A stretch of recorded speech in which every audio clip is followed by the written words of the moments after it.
Hi, I'm Larry Nelson, an instrument-rated private pilot with a passion for aviation. I built what I think is the perfect aircraft for my mission, exploring my home state of Arizona and beyond while taking you along for the ride. I also want to showcase affordable aviation and show the incredible capability of these light airplanes. Follow me along in my aviation journey. This is Zenvair Pilot.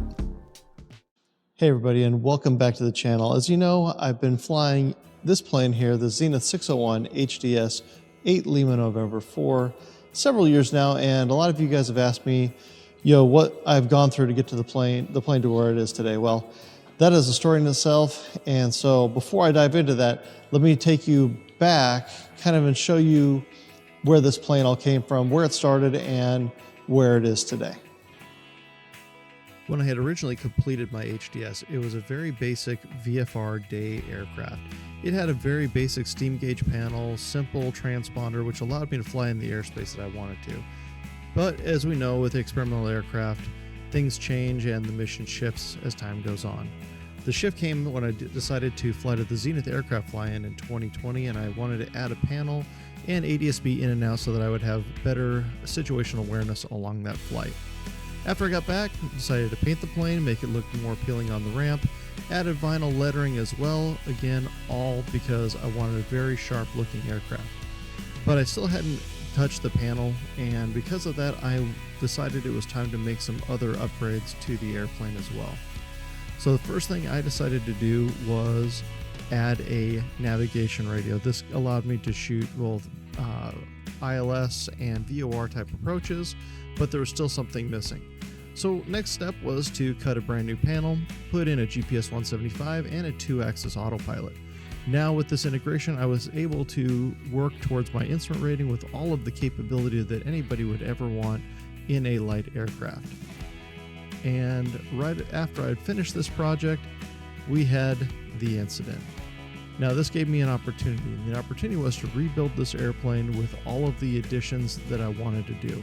So I got to work. I tore the wings apart, added in extra fuel tanks, put in a heated pitot tube, everything that I wanted to do to make this a very capable IFR platform on a budget.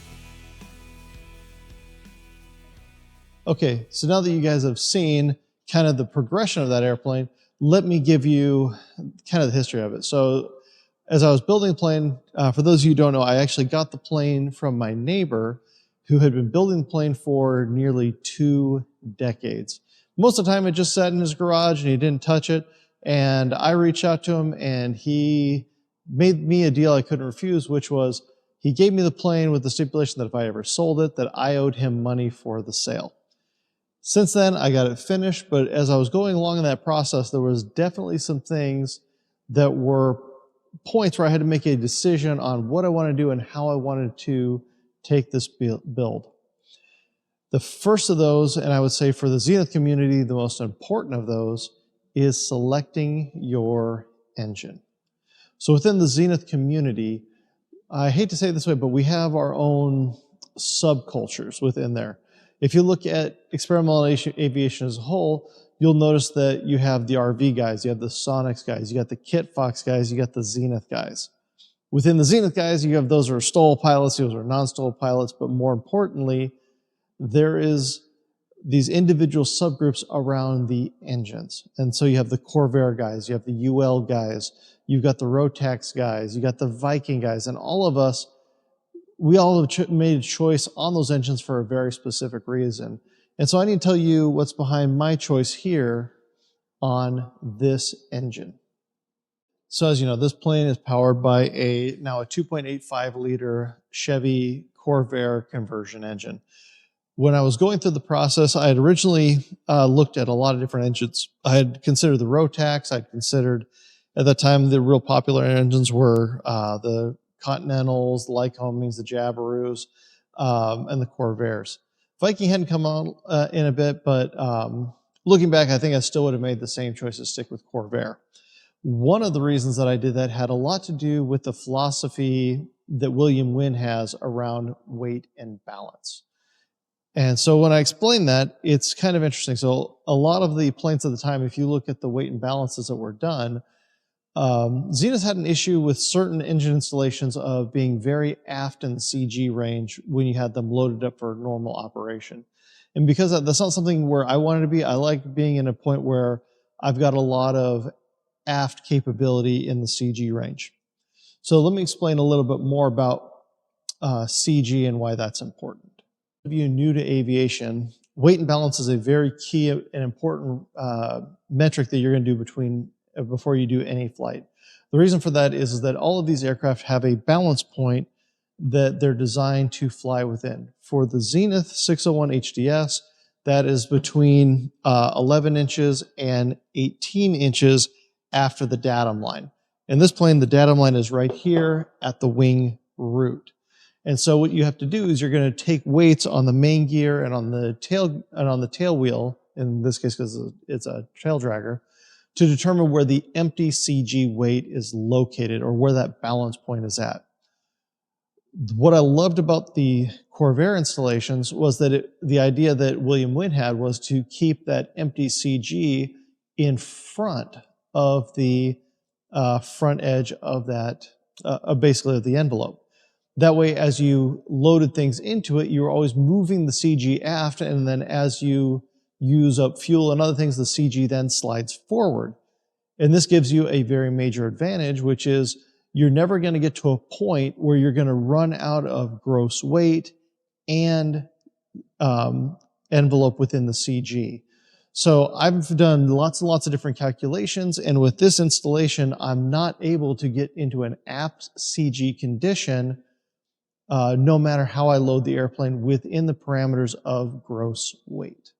Now there's another parameter we need to talk about, which is the difference. As you saw there, I started with this plane as a bare aluminum, and I eventually painted it, added all of the stripes. I did a couple different instrument panels, and each time I did that, I had to do a brand new weight and balance calculation. What was interesting to me and what I didn't realize at the time was when I painted this airplane, it added, I believe it was something like 35 pounds to the total airframe just in the paint, which is a fairly light paint job, even though it sounds like it's pretty heavy. The other thing is that where that weight is located is back in about this area here, at about 39 inches aft of that CG range. The beauty of, again, the design that William Wynn did on this weight and balance is that even though I put all of the weight at a datum point way back here in the back portion of the CG, I'm still forward of that front point of the CG. So in other words, I still have full utility of my CG range. And right now, one thing that's nice is when I look at my zero weight pilot. So in other words, if there's no fuel in the plane, there's no baggage in the plane, it's just the plane going through the air. To be at that front edge of the CG, the pilot has to be at a minimum 110 pounds. So realistically, there's not a condition in which you're going to get to where you're going to be both in front of the CG and flying under normal conditions. So it's a huge safety margin in the design of this firewall forward package.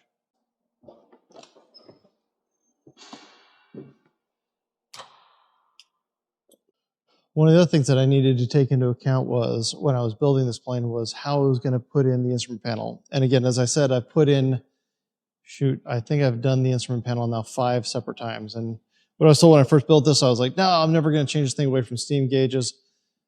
These things are always a project, no matter how completed they are. So you're always going to want to do something new or experiment. And that's what I've done here with this panel.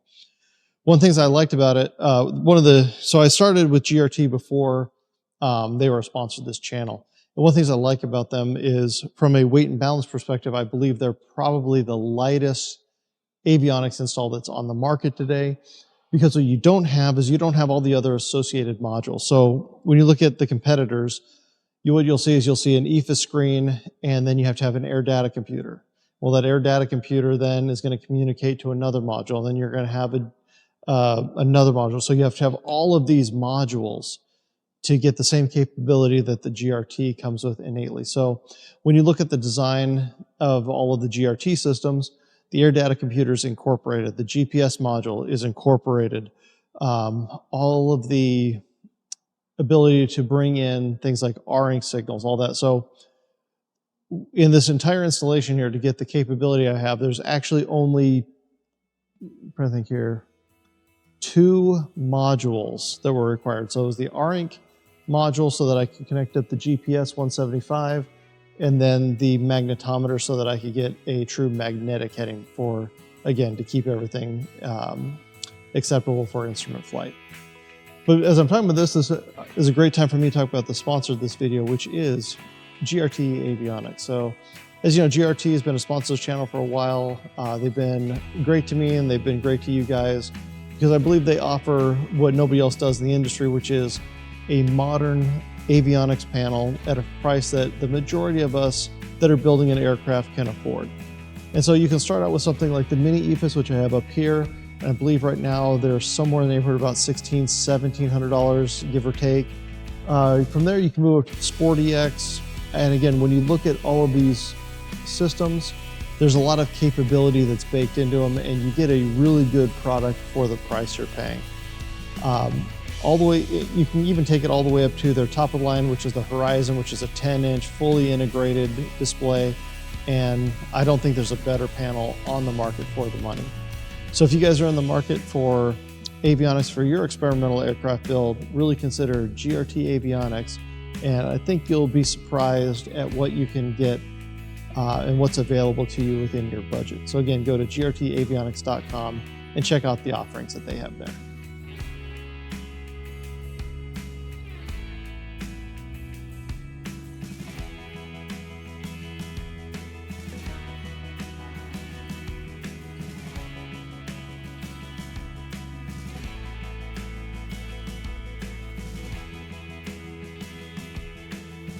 All right, so here's my final take. For those of you guys building experimental airplanes, especially the Zeniths, RVs, it doesn't really matter. If you're a builder, you're a builder. Make sure that you're paying attention to weight. It's very easy to allow mission creep and scope creep to get in the way, and all of a sudden you lose what you thought you were gonna have just by adding so much weight, necessities, even going with too heavy of a paint job.